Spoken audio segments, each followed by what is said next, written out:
So after a long absence from the YouTube medium, or at least the way that I have customarily used the YouTube medium in the past, um, my attempt to post a video tonight for the first time in a while is difficult because whenever I take a long absence from posting videos like this on the internet, it becomes difficult to re-engage with the medium because I'm confronted with the medium. I notice the medium. Whereas when I'm, in those periods of immersion, when I produce, 10 videos a week, as I've done at various points in the past, not recently in the past year or two, but when I first began using YouTube, I would do it in bursts like that, where my mind would become completely absorbed in this sort of non-local, not so much impersonal, but somewhat transpersonal uh, mode of dialogue that can take place when it's me and a camera recording a video to be shared with others at different times and in different places.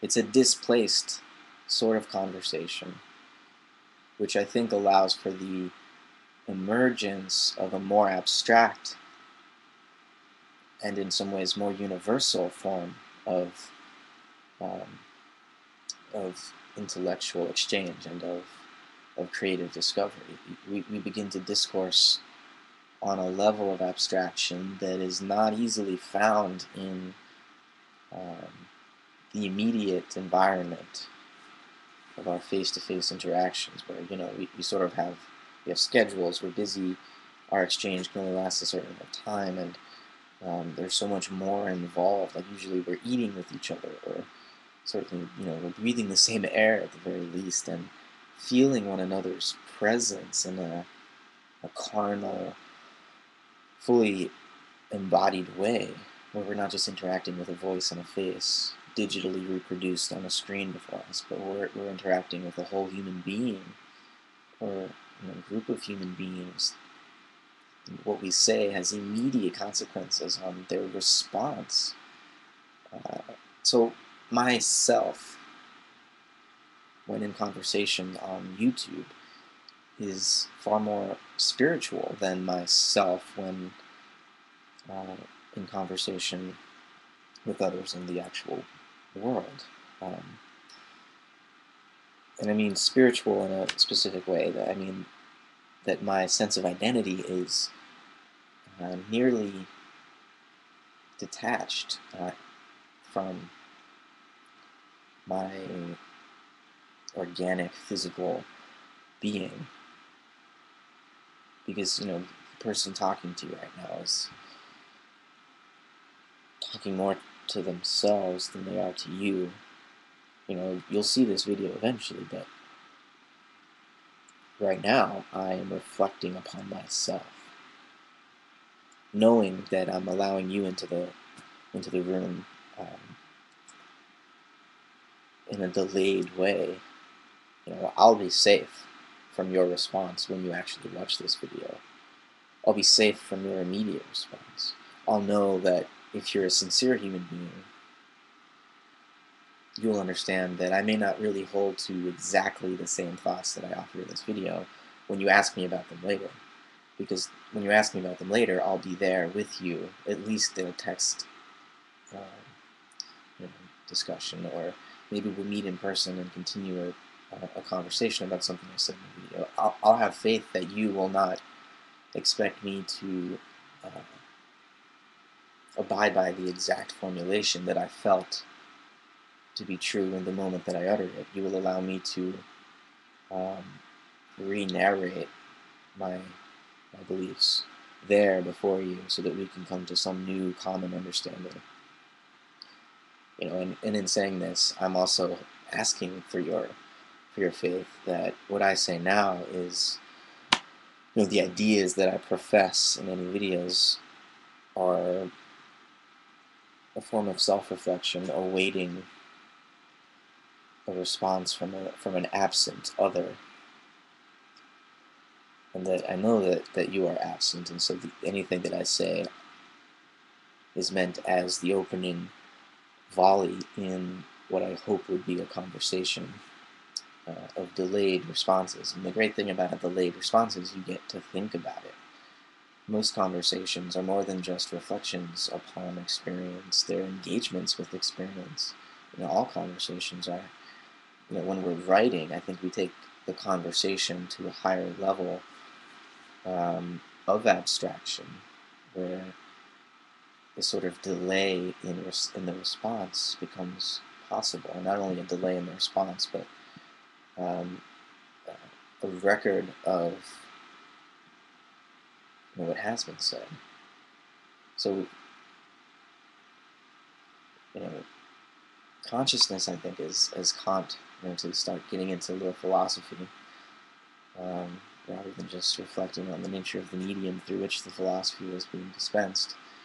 Kant suggested that our intuitions of space and time are external and internal, respectively. So space is an intuition of externality, and time is an intuition of internality, or intention, where space is extension.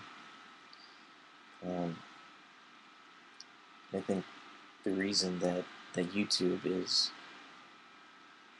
still so, despite the fact that it's so pervasive in our society, its consequences politically and socially and culturally have not yet been fully worked out. When I say YouTube, I think I really mean all of these new forms of self-produced, individually produced, democratically produced media are changing the geopolitical structure of our planet, of our species right now, especially in the Middle East. They're forcing a kind of democracy, I say, not the Greek kind, not the representative kind where people participate in their polis, but the American kind where people are entertained and allowed to participate in the pageantry of a political process. That kind of democracy, and YouTube is facilitating a movement towards that, which is an improvement from much of the world. It's not necessarily improving the already capitalized portion of the planet, namely North America and Europe. I think what it's doing to us is still an open question. When you survey the kind of dialogue, the kind of communication and information being distributed throughout major websites like Facebook and YouTube and so on, most of it's pretty trivial. Some of it begins to become interesting when it's sort of the science-religion discussion between free thinkers, atheists and various sorts of Christian evangelists and Muslim apologists, and I think that's the beginning of a serious discussion, but it still remains on the level of mere crosstalk without any, no one's landing any solid punches.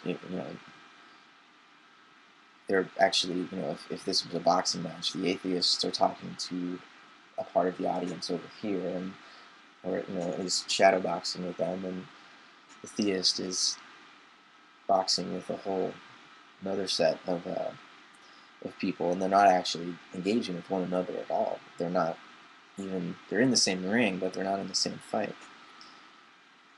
But I like to engage YouTube and the internet on the sort of meta level, which exists between or atop or around these polar opposites, belief or faith and reason or science. I think that there's a conversation which can take place on this medium that is not caught up in either of the extremes. Even in Egypt and Tunisia and Libya, these other nations, their populaces are caught up in the same sort of conversation between a sort of fundamentalist Muslim sector and a westernized liberal, uh, not atheistic necessarily, but at least deistic sector. So YouTube forces that kind of a conversation on human beings. I think that's one of the effects of the medium. I'm describing it in a psychosocial way as a particular worldview. But that's the content of the medium. But the medium itself is the conflict. Is not the conflict, but the space in which the conflict is made possible. So if we fully actualize the potential of this medium, what we're doing is enabling the sort of meta conversation about the nature of human belief, be it scientific or religious, or perhaps artistic, which would be somewhere else. Those are the value spheres that operate in our modern and postmodern environments. There's also the value sphere of nihilism, which negates the truths of science, the beauty of art, and the goodness of religion. It negates it all and is left only with that sort of quivering, anxious, individual consciousness of the self-reflecting ego. There's that as well. I think even if we can only fully express the meaning of nihilism, and sort of bare our souls to one another through this medium as a sort of public confession of our own acknowledged sinfulness and fallenness, then we may be elevated to that moment of consciousness, of the noosphere, of that collective consciousness, that participation in the sacred heart of the earth itself, where we are able to overcome our reflection upon ourselves through a mode of confession to the other. YouTube then becomes a sort of God tube, as I've called it before, or that which we share, which is our suffering as egos. If we are able to share our sense of the struggle of separateness honestly through this medium, it can become, the voice of a new religious movement that is truly based on compassion. Being able to see one's face and hear one's voice. To hear the voice or see the face of any person on the planet at any moment, and to fully, at least, become potentially capable of empathizing with them, that has radical political implications, and that is changing the face of our world. It's having real geopolitical effects. Think about it. 10 years ago, the World Trade Centers were hit by the attacks of some form of terrorism. It's unclear to me still at this point whether it was a homegrown terrorism or a foreign-born terrorism. Either way, I think there's a sort of reciprocal, mutually inciting causality operating, so that there's a sort of blowback effect that Ron Paul is always talking about, and that the CIA has reported, where because of our somewhat questionable, legally and ethically questionable behavior in the Middle East, we are receiving a sort of retributive blow. So even if our government wasn't the one, elements of our government weren't the ones behind 9/11, there was still a sense in which our foreign policy has created